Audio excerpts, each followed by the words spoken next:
ආයුබෝවන් සියලුම දෙනාට දේශීය ආදායම් සේවා විභාගය 2022 මාර්තු 27 වන එනම් එළඹෙන ඉරිදා දින පැවැත්වීමට නියමිත විභාගයට අදාළ සාමාන්‍ය දැනීම පේපරයට එන්න පුළුවන් කියලා අපි විශ්වාස කරන ප්‍රශ්න පිළිබඳව අපි කරන දෙවන විවරණාත්මක විග්‍රහය තමයි අපි මේ විදිහට ආරම්භ කරන්නේ.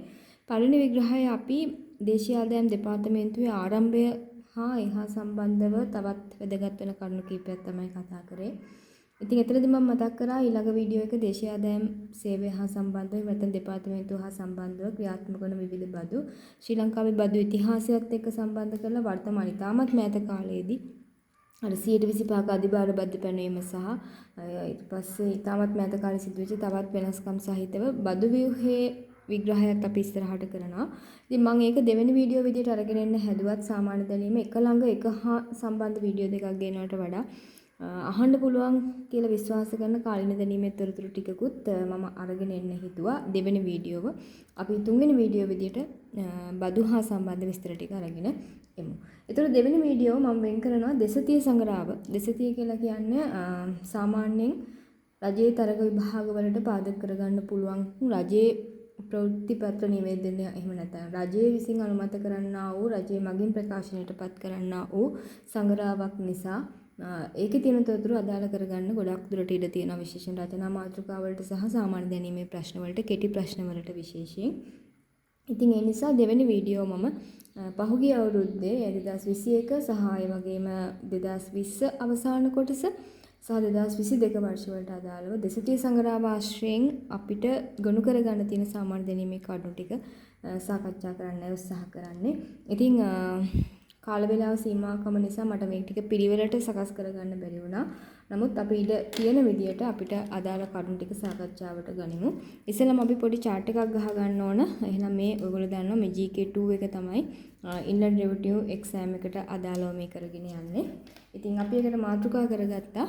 ඔයගොල්ලෝ දන්නවා දේශීය සමාවෙන්න දෙසතිය සංග්‍රහව තමයි අපි ඒකට මාතෘකා කරගත්තේ කියන එක. දෙසතිය සංග්‍රහව එතකොට 2021 වර්ෂයන් සඳහා අපි ඉස්සෙල්ලම සටහන් කරගෙන ඉමු ජනවාරි මාසය ඊට පස්සේ පෙබරවාරි මාසය මාර්තු මාසය අප්‍රේල් මැයි ජූනි ජූලි අගෝස්තු සැප්තැම්බර් ඔක්තෝබර් නොවැම්බර් සහ දෙසැම්බර් විතර තමයි මාස ටික යන්නේ. එක මාසයකට පහුගිය කාලේ වාර සංග්‍රහ දෙකක්. ඒ කියන්නේ මාසයකට සංග්‍රහ දෙකක්. පළවෙනිදා සිට 15 වෙනිදා 15 වෙනිදා සිට 31 දක්වා වශයෙන් වාර සංග්‍රහ දෙකක් නිකුත් වුණා. ඉතින් අපි ඒක ඒ අනුව සකස් කරමු. 2022 වර්ෂයට මේ වෙනකොට නිකුත් වෙලා තියෙනවා නම් අපි ඒකත් හොයලා තොරතුරු ගන්න උත්සාහ කරමු. ඉතින් තොරතුරු තියෙන විදිහට අපි මේ chart එකත් fill කරගෙන ඒ අවශ්‍ය කරුණු සාකච්ඡා කරගෙන යමු. ඔයත් මේ වගේ පුංචි කොළ ටිකක් කෙටිසටහන් කොළ ටිකක් සකස් කරගන්න මම මේ කියන කරුණු අවශ්‍ය නම් ඔයා මේ වෙනකොට ඒව දාන්නේ නැත්නම් විතරක් සටහන් කරගන්න. හරි. එහෙනම් ඉස්සෙල්ලාම මම ගාව එකතුව තියෙනවා 2021 නොවැම්බර් මාසේ පළවෙනිදා. ඒ කියන්නේ නොවැම්බර් මාසේ මුල් සතියේ දෙසතිය එහෙනම් ඔන්න අපි ඉස්සෙල්ලාම ගන්නවා නොවැම්බර් මාසේ මෙතන තියෙන නොවැම්බර් මාසේ පළවෙනි සතියේ දෙසතිය සංග්‍රහව තමයි අපි එහෙනම් ඔන්න ඉස්සෙල්ලාම සාකච්ඡාවට ගන්නෙ. නොවැම්බර් එකට ඔන්න මම ටික එකක් දැම්මා. හරි.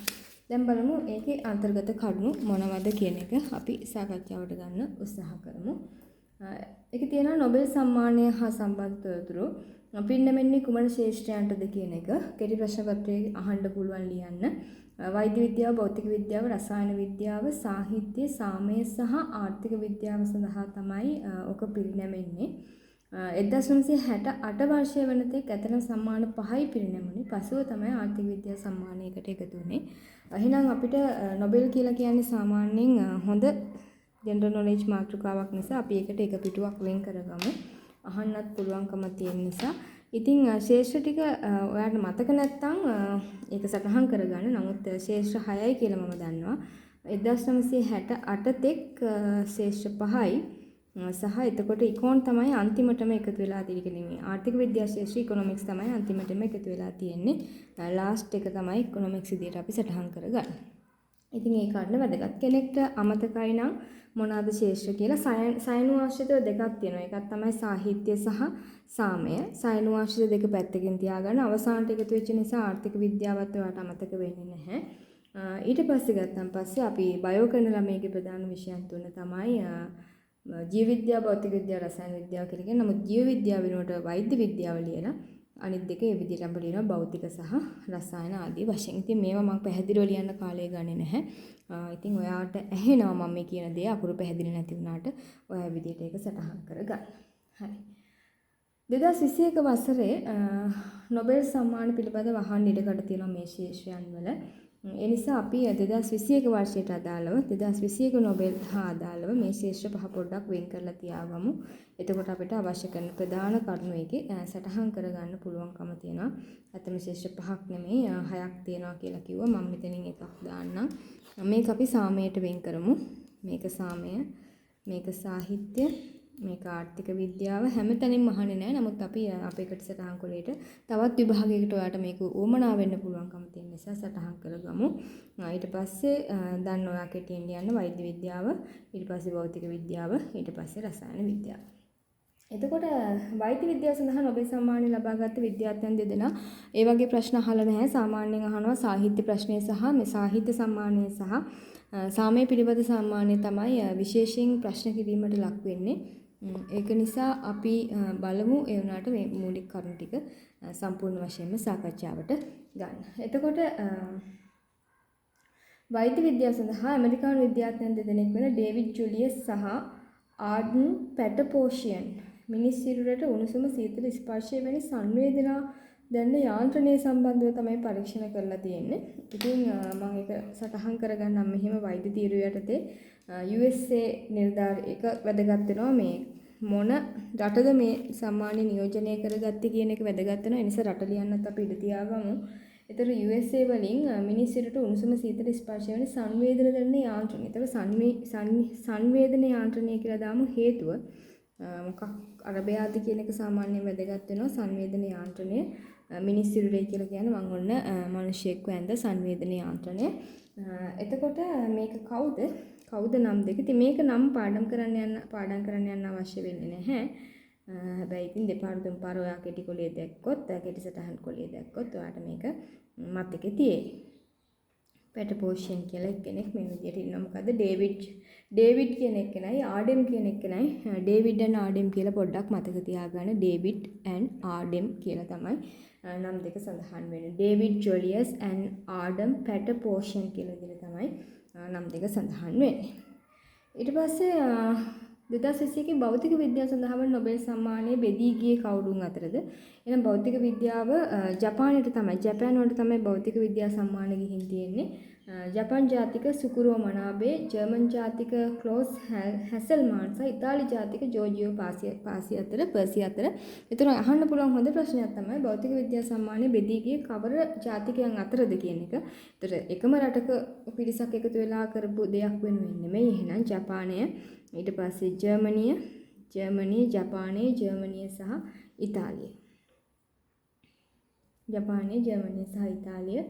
එතකොට ජපානයේ නියෝජනය කරමින් සුකුරෝ මනාබේ, ජර්මන් ජාතික ක්ලෝස් හැසල්මාන්, ඉතාලි ජාතික ජෝජියෝ පර්සි. මම ඒක සටහන් කරන්න යන්නේ නැහැ. මොකද ඒ වගේ ප්‍රශ්න අහන එකක් නැහැ කියලා හිතලා ඔයාට ඕන නම් සටහන් කරගන්න. නමුත් මේක ඒ වෙනුවට කාලේ නෙමෙයි අපි කාලයත් එක්ක ලොකු සටනක් තමයි මේ වෙලාවේ කරන්නේ. මේක දේශීය ආදායම් දෙපාර්තමේන්තුවේ විභාගය සඳහා තව දවස් 2-3ක් විතර අපිට ඉතිරිලා තියෙනවා. ඊට පස්සේ යන නොබෙල් සම්මානය පිරිනැමීම ආරම්භ වුණේ ඉතින් ඒක හැමෝම දන්නවා 1901 ඇල්ෆ්‍රඩ් නොබෙල් සිහිපත් වීමට තමයි අපි නොබෙල් සම්මානය විදිහට නම් කරන්නේ. ඇල්ෆ්‍රඩ් නොබෙල්ගේ අන්තිම කැමැති පත්‍රයට අනුව තමයි මේක නම් කරා කියලා කියන්නේ. 2021 වසරේදී නොබෙල් සම්මානය හිමි කරගත් වයස්ගතම පුද්ගලයා වුණේ මේ භෞතික විද්‍යා සම්මානය ලබාගත් මේ ජපාන් ජාතික සුකුරෝ මනාබේ. මේ ජපාන් එක්කෙනා පොඩ්ඩක් මෙතන විශේෂ වෙනවා. මොකක්ද එයාගේ නම? අපි නම් කරා එයා සුකුරෝ කියලා. සුකුරෝ විශේෂ වෙනවා. එයාට අවුරුදු 90. ඒ කියන්නේ එයා වයස්ගතම පුජ්‍යලයා විදියට තමයි නම් කරන්නේ. 2021 වසරේ තමයි භෞතික විද්‍යාව වෙනුවෙන් එයා නොබෙල් සම්මානය ලබා ගත්තේ. ඊට පස්සේ තියෙනවා 2021 රසායන විද්‍යාව සඳහා සම්මානය හිමි කරගත්ත විද්‍යාඥයෝ වුණේ ජර්මන් ජාතික බෙන්ජමින් ලිස්ට් සහ ස්කොට්ලන්ත ජාතික ඩේවිඩ් මැක්මිලර් කියන දෙන්නා. රසායන විද්‍යාව සම්මානයත් ඔන්න ජර්මනිය සහ ඊට පස්සේ ස්කොට්ලන්තය අතර මම මේක කෙටියෙන් සටහන් කරන්නේ මට විභාගයකට යනවා නම් විභාග ශාලාවට ඇතුල් වෙන්න කලින් මගේ අතේ තියෙන කෙටි සටහන් ටික තමයි මම මේ සකස් කරන්නේ. ඉතින් ජර්මන් සහ ස්කොට්ලන්තයට තමයි ගියේ ඒක. නම් දෙක ඔයාලට අවශ්‍ය නම් සටහන් කරගන්න. බෙන්ජමින් ලිස්ට් ජර්මනියෙන්, ස්කොට්ලන්තයෙන් ඩේවිඩ් මැක්මිලර්. ඉතින් මම මෙතන නම් දෙක දල වශයෙන් බෙන්ජමින් සහ ඩේවිඩ් කියලා නම් කරගන්න. ඊට පස්සේ ඔවුන්ට සම්මාන හිමුනේ රසායනික අණු ගොඩනැගීමේ නව ක්‍රමයක් සොයා ගැනීම හේතුවෙන්. එතකොට හේතුවකුත් තියෙනවා මොකද? රසායනික අණු ගොඩනැගීමේ රසායනික අණු කියලා ලියාගත්තම ඇති. ඉතින් මේවා සාමාන්‍යයෙන් පිළිතුරු තෝරන MCQ ප්‍රශ්න වලට තමයි එන්නේ. එනවා නම් මේවල සාහිත්‍ය පිළිබඳ නොබෙල් සම්මානය හිමි කරගන්න ලද්දේ කුමන රටක ලේඛකයෙක්ද? අප්‍රිකානු රටක් වන ටැන්සානියාවේ උපන් ලේඛකයෙක්ට තමයි සාහිත්‍ය සම්මානය. ඉතින් ඒක වැදගත්. අප්‍රිකානු රටක් ඒක. ඒ තමයි ටැන්සානියාව. අහන්න පුළුවන් හොඳ ප්‍රශ්නයක්. ටැන්සානියාවට තමයි සම්මානය හම්බුනේ. සම්මානය අරගත්තේ අබ්දුල් රසාක් එක ලියාගමු. අබ්දුල් රසාක් ගර්නා කියලා කෙනෙක් තමයි සම්මානය අරගෙන තියෙන්නේ. ආර්ථික විද්‍යාව සඳහා නොබෙල් සම්මානය බෙදලා ගියේ USA වලම ඇමරිකාවෙම ඉන්න ආර්ථික විද්‍යාඥයෝ 3 දෙනෙක්ට. USA 3 දෙනෙක්ට තමයි David Card, David Card, Angrist and Guido W. Imbens කියලා ඒගොල්ලෝ නම් කරලා තියෙනවා. නමුත් අපි එච්චරම අපට කියන්නත් අමාරු වචන. ඒවා අපි අතහැරලා දාලා ඉස්සරහට යමු. 2021 වසරේ මාධ්‍යවේදීන් දෙදෙනෙකුට නොබෙල් සම්මානය හම්බුණා. එහෙනම් ඔවුන් අනිවාර්යයෙන් සාමය සඳහා හිමි නොබෙල් සම්මානයද ලබා ගත්තේ කියන එක අපි බලන්න ඕන. 2021 වසරේ මාධ්‍යවේදීන් දෙදෙනෙකුට නොබෙල් සම්මානය හම්බුණා. ඒ තමයි පිලිපීන ජාතික මාධ්‍යවේදිනියක් වන මරියා රේසා සහ රුසියානු ජාතික මාධ්‍යවේදිනියෙක් වන දිමිත්‍රි මුරතෝව්වට ඔවුන්ට සම්මානය පිරිනැමුණේ ඉතා දුෂ්කර සහ අභියෝගාත්මක තත්ත්වයන් යටතේ ප්‍රකාශනයේ නිදහස වෙනුවෙන් කරන ලද මෙහෙවර වෙනුවෙන් කියලා තමයි කියන්නේ. ඉතින් අපි බලමු ඉස්සෙල්ලාම මේක සාමය පිළිබඳ සම්මානයේද මේ විදියට වෙන් වෙලා ගියේ කියන එක. 2021 වසරේදී මාධ්‍යවේදීන් දෙදෙනෙක් විදියට පිලිපිනි ජාතිකයෙක් සහ රුසියානු ජාතිකයෙක් අරගෙන තියෙන්නේ නොබෙල් සාමත්‍යයගේ තමයි. ඉතින් සාමත්‍යයගේ ගොඩාක් දුරට අහන ප්‍රශ්නයක්. එතකොට පිලිපින ජාතිකයෙක් සහ රුසියානු ජාතිකයෙක් තමයි ඒක ලබා ගත්තේ. පිලිපීනයේ නියෝජනය කරමින් මම P අකුරත් එක්ක සටහන් කරන්නම්. මරියා රේසා ඒ වගේම තමයි රුසියානු ජාතික මාධ්‍යවේදියෙකු වන මෙයා මාධ්‍යවේදිනියක්, මෙයා මාධ්‍යවේදියෙකු, මෙයා මාධ්‍යවේදිනියක්, මෙයා මාධ්‍යවේදියෙකු වෙනවා. රෂ්‍යාව නියෝජනය කරමින් ආවා. කවුද? දිමිත්‍රි මුරතෝව්. ඉතින් ගොඩාක් සාමාන්‍ය දැනීමේ ප්‍රශ්න පත්‍රවල නොබෙල් සාමත්‍යයගේ තමයි පරීක්ෂාවට ලක් කරන්නේ. ඉතින් ඊට පහුගිය අවුරුද්දේ වලට මතක නම් දරුවනේ World Food Program එක තමයි 2020 අවුරුද්දේදී සාමත්‍යයගේ සඳහා උරුමකම් කිව්වේ. ඉතින් මීට ඉහතදී අපි ගොඩාක් ප්‍රසිද්ධ වෙච්ච බැරක් ඔබාමා, මලාලා යුසුෆ්සායි වගේම යුරෝපියන් යූනියන් එක ගොඩක් වාරයක් ලබාගත් සංවිධානය අහනවා රෙඩ් ක්‍රොස් එක.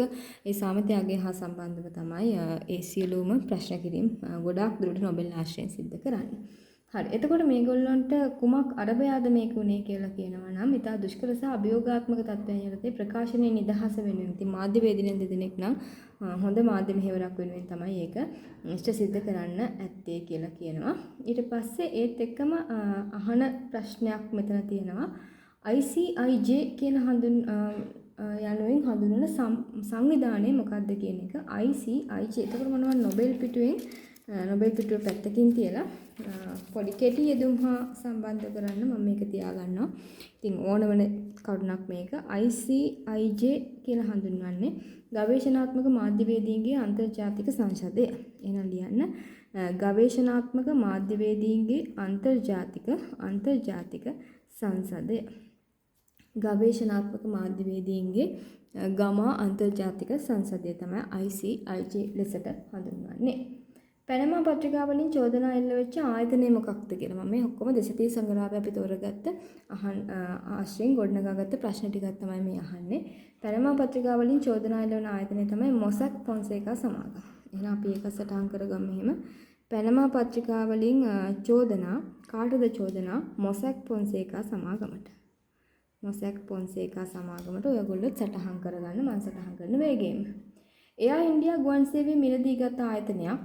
මොකක්ද ඒ ආයතනය? ටාටා සමාගම. එහෙනම් ටාටා සමාගම ඇතුළට තමයි එන්නේ මොකද්ද? එයා ඉන්දියා ගුවන් සේවය. හරි. අපිට කරුණු ගොඩක් මේක සටහන් කරගන්න පුළුවන් මේ අනුව. ඊපස්සේ අපි තවත් දැන් ජාත්‍යන්තර බිත්තර දිනය කියලා එකක් යෙදෙනවා. ඒක යෙදෙන්නේ කවදාද කියලා බැලුවොත් සෑම වසරකම ඔක්තෝබර් මාසයේ දෙවන සිකුරාදා. එතකොට X day ගත්තොත් ඔක්තෝබර් මාසයේ second Friday තමයි බිත්තර දිනය සැමරීම සිදු කරන්නේ. මේක වැදගත්. 1996 ඉඳන් මේක සමරන්නේ මෙවර ඒ සමන ලැබේ ඔක්තෝබර් මාසයේ 8 වෙනිදා කියන්නේ 2021 වර්ෂයේ ජාත්‍යන්තර බිත්තර දිනේ නිල නොවන ජාත්‍යන්තර නිමාඩු දිනයක් විදිහට තමයි පිළිගන්නේ.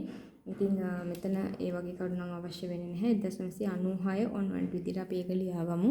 1996 ඉඳන් තමයි ඒක සැමරීම කරනවා කියලා කියන්නේ. ජාත්‍යන්තර පාපද්ද පිටියේ වැඩිම ගෝල සංඛ්‍යාවක් ලබාගත් ක්‍රීඩකයා ලෙස වාර්තා පොතට එක් වූයේ කවුන්ද?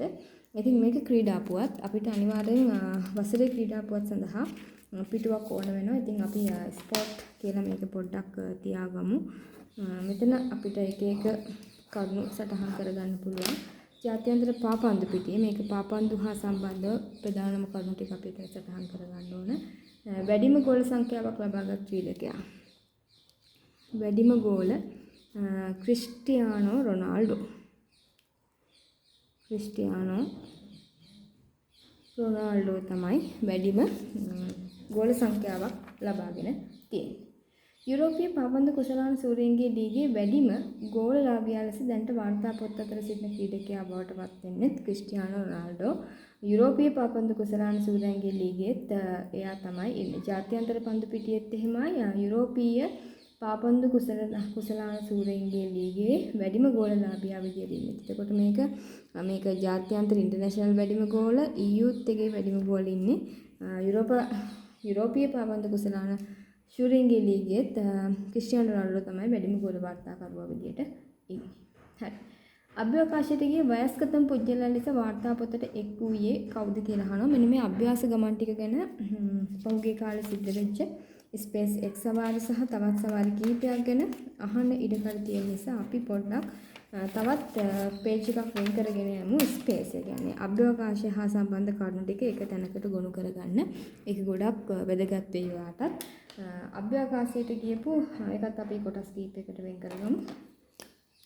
අපිට පුළුවන් එකට වෙනස් කරුණු කීපයක් එතකොට ඒක සටහන් කරගන්න.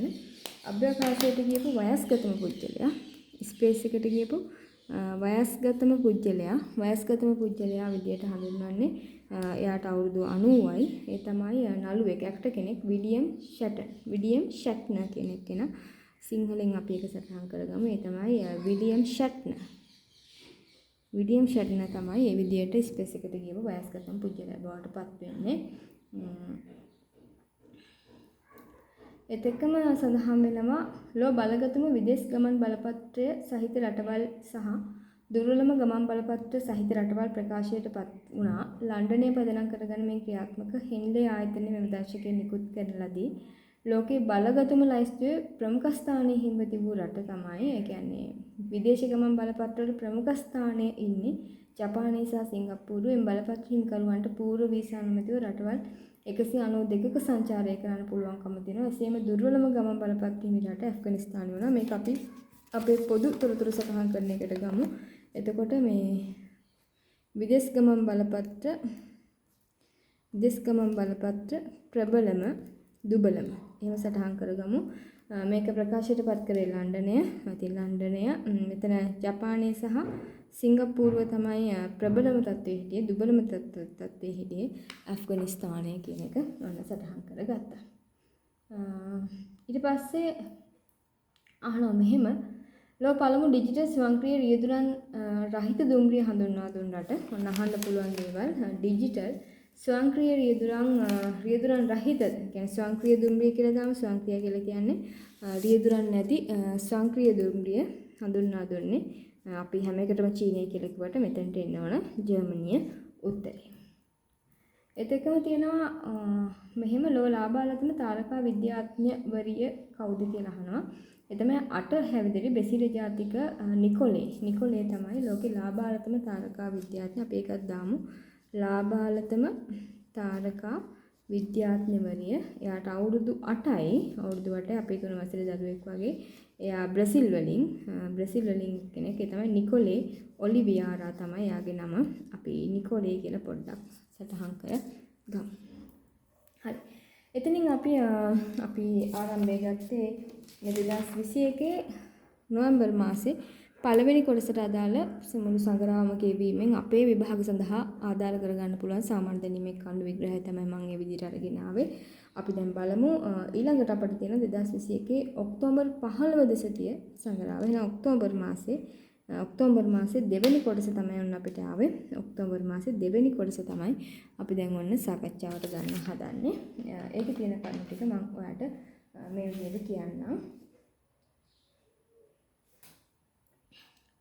ඇමරිකාව ඇෆ්ගනිස්තානය ආක්‍රමණය කළේ කුමන වසරකද කියලා අහනවා. ඇමරිකාව ඇෆ්ගනිස්තානය ආක්‍රමණය කළේ කුමන වසරකද? ඔයගොල්ලෝ දන්නවා 9/11 ඇටැක් එකෙන් පස්සේ තමයි මේ හැම දෙයක්ම ඇති වුණේ. එතකොට ඒක 2001 වර්ෂයේ තමයි මෙන්න මෙහෙම. ඒ කියන්නේ මේක අහන්න හේතුව තමයි පහුගිය කාලෙදී ඇෆ්ගනිස්තානයේ හිටපු සියලුම හමුදාව ඇමරිකාවේ අලුත් ජනාධිපති ජෝ බයිඩන් මහත්මයා ඉවත් කරගත්තා. ඒත් එක්කම තමයි මේ කරුණු සාකච්ඡාවට ආවේ. ඉතින් USA ඉස්සෙල්ලාම ඇෆ්ගනිස්තානට ඇතුළු වෙච්ච අවස්ථාවේ විදිහට අපි මේක 2001 සටහන් කරගන්නවා. ඊට පස්සේ එහෙම තියෙනවා 2001 සැප්තැම්බර් මාස 13 සිට ඔක්තෝබර් 8 වෙනිදා දක්වා පැවති එක්සත් ජාතීන්ගේ කීවෙනි මානව හිමිකම් කවුන්සිල් සැසිවාරයේද 2021 දැන් 49 වෙනි එකක් තිබිලා තියෙන්නේ. එතකොට මෙතනදී අපිට ඒක අවශ්‍ය වෙන්නේ නැහැ. අවසාන වල මෙතන දාමු. අවසාන වලට UN වල මේ මානව හිමිකම් කොමිසම 49 වෙනි වතාවට තමයි මේ රැස් වෙලා තියෙන්නේ කියන එක මතක තියාගන්න. ඇමරිකාවේ වත්මන් ජනාධිපතිවරයා ඔයගොල්ලෝ දන්නවා ජෝ බයිඩන් මහත්මයා කියන එක. ඒ වගේම තමයි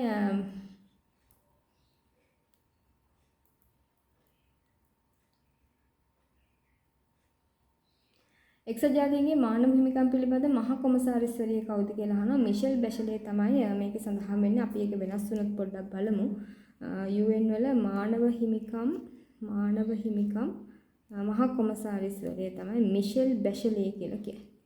මිෂෙල් බැෂලේ විදිහට තමයි එක්සත් ජාතීන්ගේ මානව හිමිකම් පිළිබඳ මහා කොමසාරිස්වරිය නම් වෙන්නේ. මිෂෙල් බැෂලේ විදිහට. හරි. ඒත් එක්කම අපි යනවා ඇෆ්ගනිස්තානයේ අගනුවර. ඉතින් රටවල් අගනුවරවල් මේ කාලීන දැනුම නෙමෙයි. මේවා මම සටහන් කරන්නේ නැහැ. මේක තමයි කාබුල්. ඒ වගේම තමයි යුක්‍රේනයේ අගනගරය අහන්න ගොඩාක් දුරට ඉඳී තියෙනවා. තමයි කිව් අගනගරය. මේ දවස්වල පවතින යුද්ධ වාතාවරණ තත්ත්වය නිසා ඇෆ්ගනිස්තානයේ කාබුල්. වර්තමානයේ ඇෆ්ගනිස්තානයේ පාලනය කරන ලබන්නේ ඔයගොල්ලෝ දන්නවා. ඉතින් ඒකත් තාලිබාන් සංවිධානය ආක්‍රමණය කරලා තියෙන මේ වෙනකොට. තාලිබාන් කණ්ඩායම ඇතරම 1994 දී තමයි බිහි වුණේ. තාලිබාන් කියන වචනේ සැබෑ අර්ථය තමයි ශිෂ්‍යයන් කියන අර්ථයෙන් තමයි තාලිබාන් කියන නම හැදිලා තියෙන්නේ. ඒකේ සංගවිච්ච අර්ථය කියන්නේ ඒකෙන් අර්ථ ගැන්වෙන්නේ ශිෂ්‍යයන් කියන එක. 1994 තමයි තාලිබාන් සංවිධානය. 1994 ගම අපේ චන්ද්‍රිකා බණ්ඩාරනායක මහත්මයාගේ මැතිණියගේ ජනාධිපති ප්‍රාප්තිය. එතකොට ඒ වගේ තාලිබාන් සංවිධානය ආරම්භය වුණේ 1994. හරි. ඊට පස්සේ තවත් කරුණක් තියෙනවා. පෘථිවියේ පරිමාණයෙන් දැනට ලෝකයේ තිබෙන විශාලතම ජීව ව්‍යුහය ලෙස සැලකෙන ගස ලොකුම ගස රෙඩ්වුඩ් ගස අපි දන්නවා. ඒක ජෙනරල් ෂර්මන් ලෙස් යන නමින් හඳුන්වන යෝධ සික්වේයා ගස. මේක යෝධ රෙඩ්වුඩ් ගසක්. මේක USA වල කැලිෆෝනියා ප්‍රාන්තයේ සික්වේයා ජාතික වනෝද්‍යානයේ තමයි පිහිටලා තියෙන්නේ. ඉතින් සික්වේයා ජාතික වනෝද්‍යානයේ තමයි ලෝකෙ ලොකුම ගස. ඒක යෝධ රෙඩ්වුඩ් ගසක් විදිහට තමයි තියෙන්නේ. ඒවා කාලීන තොරතුරු නෙමෙයි නිසා මම සටහන් කරගන්නේ නැහැ. ඔයා සටහන් කරගන්න ඔයාගේ ඒ කියන්නේ සදාකාලිකවම පවතින සාමාන්‍ය දැනීමේ කරුණු පොතට ඒවා ඔයා දන්නේ නැත්නම් සටහන් කරගන්න. හරි. ඕන දැන් අභ්‍යවකාශය ගැන කතා කරපු නිසා වැදගත් දෙයක් තියෙනවා. 2021 සැප්තැම්බර් 16 වන දින අභ්‍යවකාශ ගමන් ඉතිහාසයේ සුවිශේෂී දිනයක්. එහෙනම් අපි ඒක ලියා ගන්න ඕනේ. අපේ ස්පේස් පිටුවට අපි යනවා. අපි ස්පේස් පිටුවේ අපි මෙහෙම සඳහන් කරගමු. ඒ තමයි 2021 සැප්තැම්බර් මාසේ 16 වෙනිදා. සැප්තැම්බර් මාසේ 16 වෙනිදා කිව්වමත් පොඩි අභ්‍යවකාශය හා සම්බන්ධ වැදගත්කම අභ්‍යවකාශයම නැතත් ඕසෝන ස්තරය හා සම්බන්ධ වැදගත් වෙන දවසක් ඕක. සැප්තැම්බර් මාසේ 16 වෙනිදා අභ්‍යවකාශ ගමන් ඉතිහාසයේ සුවිශේෂී දිනයක්. මෙහි විශේෂත්වය වූයේ වෘත්තීය අභ්‍යවකාශ ගාමීන් කිසිවෙකුත් නොමැතිව ආධුනිකයන් පමණ සමන්විත කණ්ඩායමක් අභ්‍යවකාශ යානයකින් පෘථිවිය වටා ගමන් කළ පළමු අවස්ථාව. එතකොට මේක අපි කියන ඉන්ස්පිරේෂන් 4 විදියට තමයි කියන. ආධුනිකයන් කණ්ඩායමක් මේකට ගියා අභ්‍යවකාශයට. ඒක ගමන අපි හැඳින්වුවේ ඉන්ස්පිරේෂන් 4 කියන නමින් හැඳින්වුව ගමනට සිව් දෙනෙක් එකතු වුණා. ඔවුන් ගමන් කළේ අභ්‍යවකාශ සංචාරක කර්මාන්තයේ පුරෝගාමී ව්‍යාපාරිකයෙකු වන ඉලොන් මස්ක් විසින් ආරම්භ කරන ලද SpaceX නැමැති සමාගම නිපදවූ ඩ්‍රැගන් කැප්සියුල් එකකින් තමයි ගියේ. එතකොට මේක ඩ්‍රැගන් කැප්සියුල් එකකින් ගියේ. එතකොට මේකට දායක වුණේ ඉලොන් මස්ක්ගේ SpaceX. එතකොට ඉලොන් මස්ක් SpaceX විදිහට ඒ වාක්‍ය මතක තියාගන්න. ඒක ගොඩාක් දුරට අහන ප්‍රශ්නයක්. පහුගිය කාලේ ලක්ෂපති වැඩසටහනේ ඒ වගේ ප්‍රශ්න කිරීම කරා. එක්සත් ජාතීන්ගේ සංවිධානය විසින් 2021 වසර නම් කරලා තියෙන්නේ කුමන වර්ෂයේ විදියටද? ඔන්න හොඳ ප්‍රශ්න. අහන්න පුළුවන් කාලීන තොරතුරු හොඳම ප්‍රශ්නයක්. UN 2021 වර්ෂය නම් කරේ ජාත්‍යන්තර ළමා ශ්‍රමය තුරන් කිරීමේ වසර විදියට. ඉන්ටර්නැෂනල් ළමා ශ්‍රමය child labor කියන්නේ ළමා ශ්‍රමය තුරන් කියලා මම චුට්ටක් සටහන් කරගත්තා. ඊට පස්සේ අපි යමු තවත් ඉදිරියට. ළමයින්ගේ රැකවරණය සම්බන්ධයෙන් පූර්ණ වගකීමක් දරන ජාතික ආයතනය අපේ ජාතික ළමා රක්ෂණ අධිකාරිය. ඒක ඉතින් හැමෝම දන්නා ජාතික ළමා රක්ෂණ අධිකාරිය. ළමයින්ගේ රැකවරණය සම්බන්ධයෙන් ලංකාවේ වගකීම දරන ජාතික ආයතනය. ළමයින්ට සිදුවන සියලුම අපරාධ සම්බන්ධයෙන් දැනුම් දීමට ඇමතිය හැකි කෙටි දුරකථන අංකය තමයි 1929. ඉතින් මම මේක ළමයි හා සම්බන්ධව ලියපු තැනම ලියා ගන්නම්. 1929 දරුවන් වෙනුවෙන් තමයි තියෙන්නේ. ළමා ශ්‍රමය පිළිබඳ නීති ක්‍රියාත්මක කරන මූලික ආයතනය වන්නේ කම්කරු. මේ දැන් ඔක්තෝබර් මාසයේ දෙසතිය සංග්‍රහ ඔක්තෝබර් 1 වෙනිදාට යෙදෙන ළමා දිනයත් සම්බන්ධව තමයි මේ තොරතුරු ටික එන්නේ නැත්තේ දෙසතිය සංග්‍රහවට. ළමා ශ්‍රමය පිළිබඳ නීති ක්‍රියාත්මක කරන මූලික ආයතනය තමයි කම්කරු දෙපාර්තමේන්තුව. 1950 අංක 47 දරන ස්ත්‍රීන් තරුණයන් සහ ළමයින් සේවයේ යෙදවීමේ පනත අනුව තමයි ළමා ශ්‍රමය පිළිබඳ නීති ක්‍රියාත්මක කරන්නේ කම්කරු දෙපාර්තමේන්තුවේ. එතකොට මෙහෙම කියනවා 1956 අංක 47 දරන ස්ත්‍රීන් තරුණයන් සහ ළමයින් සේවයේ යෙදවීමේ පනත. ඉතින් අපි පනත අපි පිටට සටහන් කරගමු. 1956 අංක දැන් අපිට බදු හා සම්බන්ධව කතා කරද්දී ඉස්සරහට 50 රාශියක් තියෙන අනිවාර්යෙන් දැනගෙන යන්න ඕන පනත්. ඉතින් මේවත් අතිරේක කරුණු ගොඩේ අපි සටහන් කරලා තියාගමු. 1956 අංක 47 දරන ස්ත්‍රීන් ඒ වගේම තරුණ සහ ළමා සේවයේ යෙදවීමේ පනත. මේක ලේබර් ඩිපාර්ට්මන්ට් එකෙන් තමයි මේ හා සම්බන්ධව කටයුතු කරන්නේ. ඔය කියන පනතට අනුව අවුරුදු 14ට වැඩි දරුවන්ට රැකියාවක් කරන්න හැකියාව තිබුණා. 2021 වසරේදී සංශෝධනය වෙලා නාම වයස සීමාව අපි දන්නවා දැන් දරුවෙක් විදියට සලකන්න ඕන අවුරුදු 16 තමයි දැන් ලිමිට් එක. 16න් උඩට ගියොත් විතර එයාට සේවය සපයන්නේ බවට පත් වෙන්න පුළුවන්කම තියෙනවා. 16 දක්වා යා කලින් නම් 14. නමුත් 2021 දී චේන්ජ් එක කරා දරුවෙක් ළමෙක් කියලා කියන්නේ 16න් උඩට යන්න ඕන. 16 දක්වා දරුවෙක් 16න් උඩට යන්න ඕන. ශ්‍රී ලංකා ළමා ශ්‍රමය තුරන් කිරීම පිළිබඳ ජාතික ප්‍රතිපත්තිය එළිදැක්වුවා 2017 වසරේදී. එක්සත් ජාතීන්ගේ සංවිධානය විසින් හඳුන්වා දුන් ළමා ප්‍රඥප්තියට ශ්‍රී ලංකාව අත්සන් කළා 1992 දී. එතකොට ඒකත් අපි සටහන් කරගමු 1992 දී තමයි ශ්‍රී ලංකාව UN ළමා ප්‍රඥප්තියට අත්සන් කරේ 1992 දී. ඊපස්සේ ලෝක තැපැල් දිනය දෙන්නේ ඔක්තෝබර් මාසේ 9 වෙනිදාට ලෝක තැපැල් දිනයෙන් සම්බන්ධනවා. මේ වසරේදී ඒ කියන්නේ මේ වසරේදී කියලා කියන්නේ 2021 වසරේදී තේමාව බවට පත් වුණා යථා තත්ත්වයට පත්වීම සඳහා නවීකරණය කියන එක. යථා තත්ත්වයට පත්වීම සඳහා නවීකරණය කියන එක තමයි මේ වසරේදී තේමාව බවට පත් වුණේ. ඉතින් අපි ඒකත් ලබා සටහන් කරගමු. තැපැල් දිනය කියලා කියන්නේ ඔක්තෝබර් මාසේ නම් 9 වෙනිදා. ඒ වගේම තමයි මේ පාර තේමාව බවට පත් වුණා. මොකද්ද? යථා තත්ත්වයට පත්වීම සඳහා නවීකරණය කියන එක තමයි යථා තත්ත්වයට පත්වීම සඳහා නවීකරණය කියන එක තමයි තේමාව බවට පත් උනේ. 1969 වර්ෂයේදී ලෝක තැපැල් දිනය නම් කළේ පුද්ගලයන්ගේ සහ ව්‍යාපාරිකයන්ගේ දෛනික කටයුතු සඳහා තැපැල් ක්‍රමවේදයේ වැදගත්කම එළිදැක්වීමත් ගෝලීය සමාජ ආර්ථික ක්‍රියාවලිය සඳහා තැපැල් කර්මාන්තයේ දායකත්වය අවධාරණය කිරීමත් වෙනුවෙන් කියලා කියනවා. ඉතින් ඒ කරුණ අපිට එච්චරම අවශ්‍ය වෙන්නේ නැහැ. ඊට පස්සේ 2020 වසරේ පැවැත්වීමට තිබූ ඔලිම්පික් උළ කොරෝනා හේතුවෙන් 2021 වසරට කල් දමා පවත්වන ලදී. ඒ පැවැත්වුවේ කුමන රටක කුමන නගරයේද කියලා අහන ඔන්න ඔලිම්පික් සම්බන්ධව පහුගිය වර්ෂයේ තිබුණේ. ඉතින් ඒක සම්බන්ධව අනිවාර්යෙන් අහන්න පුළුවන්. අපි ඔලිම්පික් වලට ක්‍රීඩා කියන පිටුවෙත් ඒක සඳහන් කරන්නේ නැතුව අපි ඔලිම්පික් වලටම පේජ් එකක් දෙන්න ඕන. මොකද ඒ ආශ්‍රයෙන් අහන්න පුළුවන් ප්‍රශ්න තියෙන නිසා. හරි. ඔලිම්පික්. ඉතින් ඔලිම්පික් තිබ්බේ මේ පාර අපි දන්නවා 2021 වසරේ තිබුණා නම් කරේ 2020 ඔලිම්පික් විදිහට ජපානයේ ටෝකියෝ නුවර තමයි තිබුණේ. එතකොට මෙවර තිබුණේ 32 වෙනි වතාවට නූතන ඔලිම්පික් උල්ලේ 32 වෙනි එක තමයි තිබුණේ.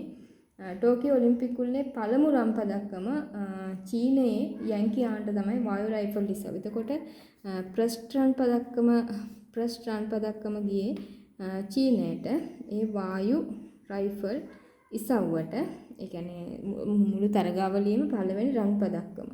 ඒක ලබා ගත්තේ යැන්කි ආන් කියලා එක්කෙනෙක්.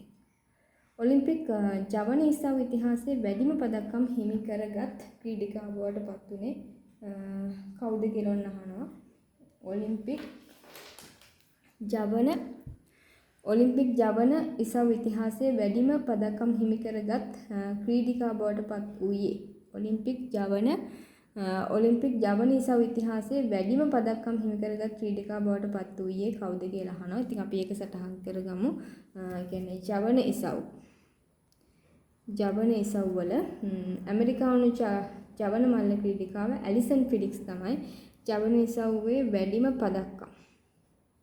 ජවන ඉසව් ඉතිහාසයේ ඔලිම්පික් ජවන ඉසව් ඉතිහාසයේ වැඩිම පදක්කම්. ජවන ඉසව් වල වැඩිම පදක්කම් මේ වෙනකොට තියෙන්නේ USA වල ඇලිසන් ෆිලික්ස්ට. එදිනාගත් ඔලිම්පික් පදක්කම් ගණන 11ක්.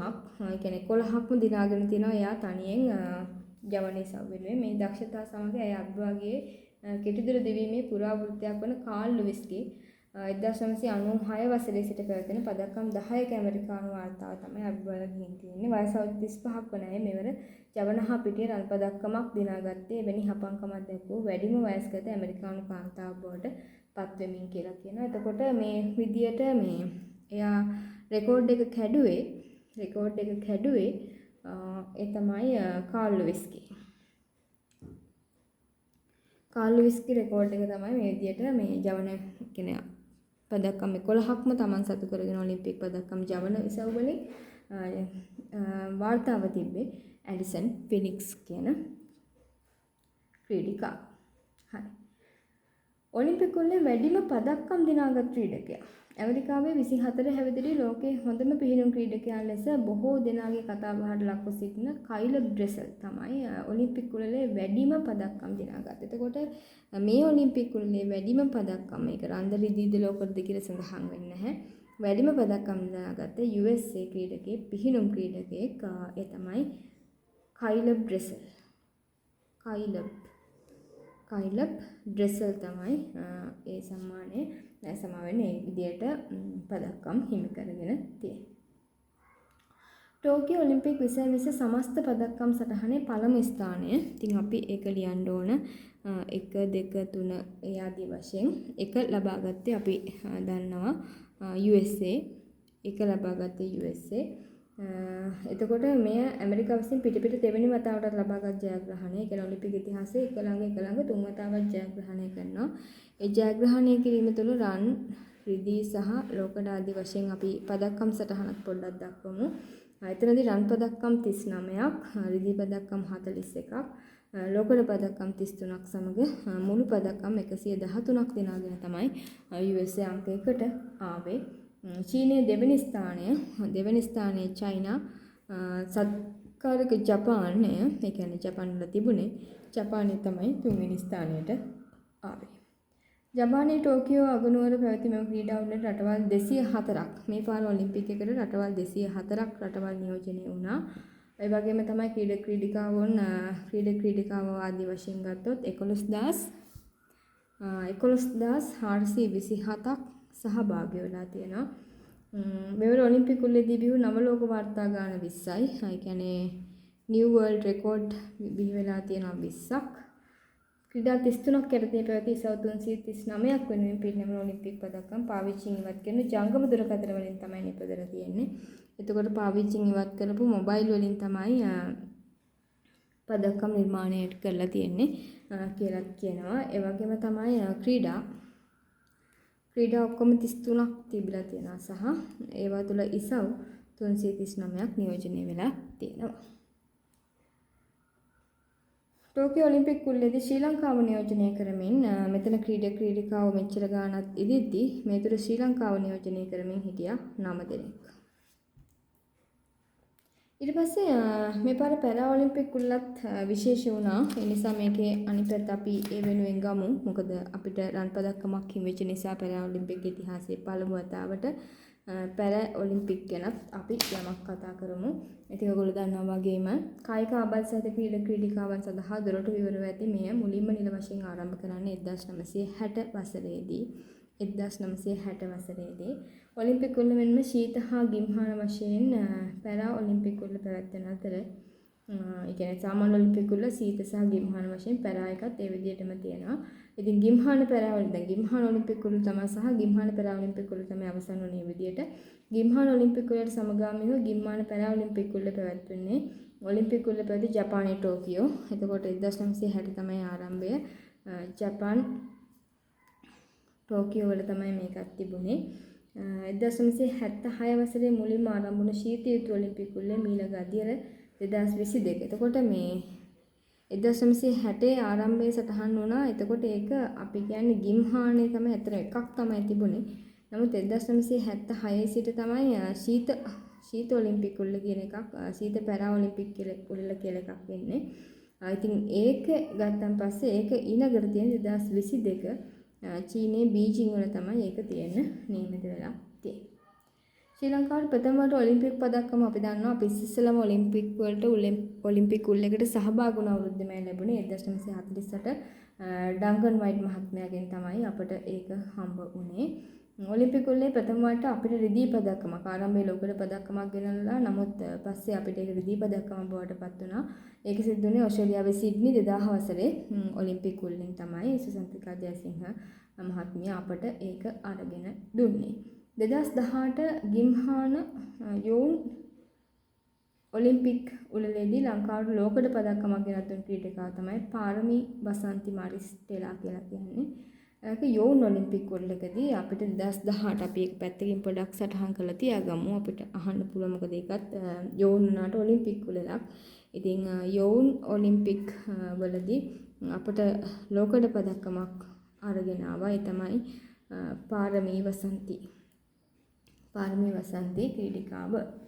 පැරා ඔලිම්පික් උළෙලක ශ්‍රී ලංකාවට පළමු රන් පදක්කම හම්බුනේ. ඉතින් ඒක නම් සටහන් කරන්න ඕනෙත් නැහැ. හැබැයි අහන්න පුළුවන් දිනේෂ් ප්‍රියන්ත තමයි ඒක අපට අරගෙන ආවේ. දිනේෂ් ප්‍රියන්ත හේරත් මහත්මයා F46 හෙල්ල විසිකිරීමේ සවුවෙන් තමයි ඒක අපිට අරගෙන ආවේ. 2021 වසරේ පැරා ඔලිම්පික් උළෙලෙන් ලෝකඩ පදක්කමක් එතකොට මේක රන් පදක්කම ඒකදීම ලෝකඩ පදක්කම අපට අරගෙන දුන්නා. ඒ තමයි දුලාන් කොඩිතුවක්කු ඒක මේක F46 46 අනිත් පැත්තේ ගොම 64 ඒක අපිට අරගෙන ආවේ F64. කැනඩාවේ හරි ඊට පස්සේ ටිකක් වෙනස් මාතෘකාවකට අපි යනවා. ඒ තමයි කැනඩාවේ අගමැති කවුද හොයත් වෙන ප්‍රශ්නේ මේ සමාවෙන පක්ෂය මොකක්ද කියන එක.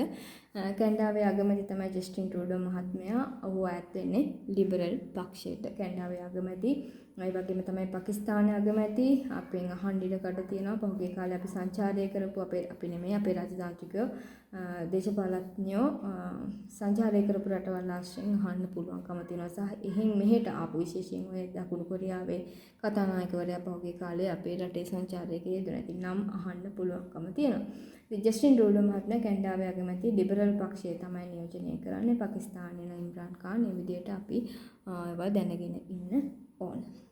හොඳයි. ඒත් එක්කම අපි මේ විදිහට අවසන් කරන්නේ මේ විදිහට අවසන් කරනවා මේක හරි. එතකොට මේක හරි. මේ විදිහට අපි අවසන් කරන ඔක්තෝබර් මාසේ දෙවෙනි කොටසට මාසේ දෙවෙනි අදියරට අදාළ වෙච්ච දෙසතිය සංග්‍රහයේ කරුණු විග්‍රහය. ඊට පස්සේ අපිට තියෙනවා දැන් අගෝස්තු මාසේ දෙවෙනි අදියර. දැන් ඔන්න අපිට ඊළඟට තියෙන්නේ අගෝස්තු මාසේ දෙවෙනි අදියරට අදාළ ප්‍රශ්න විග්‍රහය සාකච්ඡා කරන්න. අපි බලමු මේකේ තුළ මේ විදිහට සඳහන් වෙනවා මෙහෙම. මෙවිට විශ්වවිද්‍යාල ප්‍රතිපාදන කොමිසම් සභාවේ සභාපතිවරයා විදිහට ඉන්නේ කවුද කියලා අහලා තියෙනවා. එතකොට මහාචාර්ය සම්පත් අමරතුංග මහත්මයා. ඉතින් UGC විශ්වවිද්‍යාල ප්‍රතිපාදන කොමිසම් සභාව.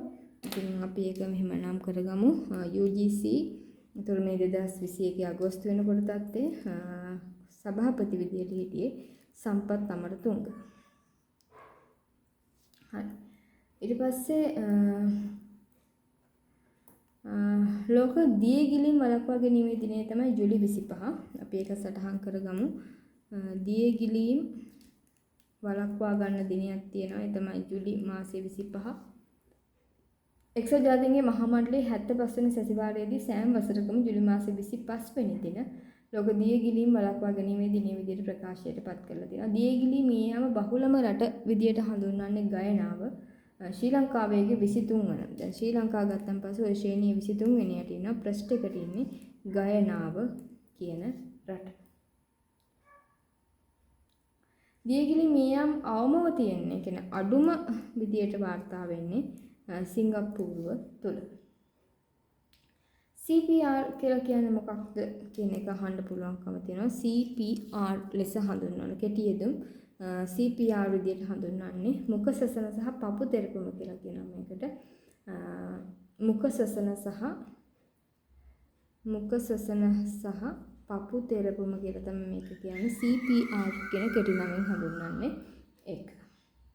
විධිමත් ලෙස මුද්‍රණ හා ප්‍රකාශන කරන ආයතනයක් ලෙස ශ්‍රී ලංකාවේ ස්ථාපිත පළමු විශ්වවිද්‍යාල ප්‍රකාශන මන්දිරය කොහෙද කියලා තමයි අහන්නේ. හොඳ ප්‍රශ්නයක්. විශ්වවිද්‍යාල හා ආශ්‍රය කරගෙන තමයි ප්‍රශ්නේ අහන්නේ. ඒ තමයි පළමු විශ්වවිද්‍යාල ප්‍රකාශන මන්දිරය. කියන්නේ ට්‍රස්ට් විශ්වවිද්‍යාල අපි කියන ප්‍රකාශන මන්දිරය කොහෙද තියෙන්නේ? සෞන්දර්ය යුනිවර්සිටි එකේ. මිනිස් අයිතිවාසිකම් පිළිබඳ එක්සත් ජාතීන්ගේ විශ්ව ප්‍රකාශනය ඉදිරිපත් කරන ලද්දේ අයිතිවාසිකම් පිළිබඳ විශ්ව ප්‍රකාශනය අපි දන්නවා ඒක 1948 දෙසැම්බර් 10 නිසා තමයි දෙසැම්බර් 10 මානව අයිතිවාසිකම් දිනය විදිහට අපි නම් කරන්නේ. ලිබියාවේ අගනගරයේ ට්‍රිපොලි අපි මීට කලින් ඇෆ්ගනිස්තානයේ අගනගරයේ කාබුල් කතා කරා, යුක්රේනයේ කියව් කියන එක කතා කරා. ලිබියාවේ ට්‍රිපොලි. ලිබියාවේ ඉස්ලාමීය අසිපත යනුවෙන් හඳුන්වනු ලබන්නේ කවුද කියලා අහනවා. කර්නල් ගඩාෆිගේ ලේහිමි ඔහුගේ පුතු සයිෆ් අල් ඉස්ලාම් තමයි ලිබියාවේ ඉස්ලාමීය අසිපත විදියට ඒ ගෞරව නාමයෙන් ඒ නම්බු නාමයෙන් අන්වර්ථ නාමයෙන් හඳුන්වනු ලබන්නේ.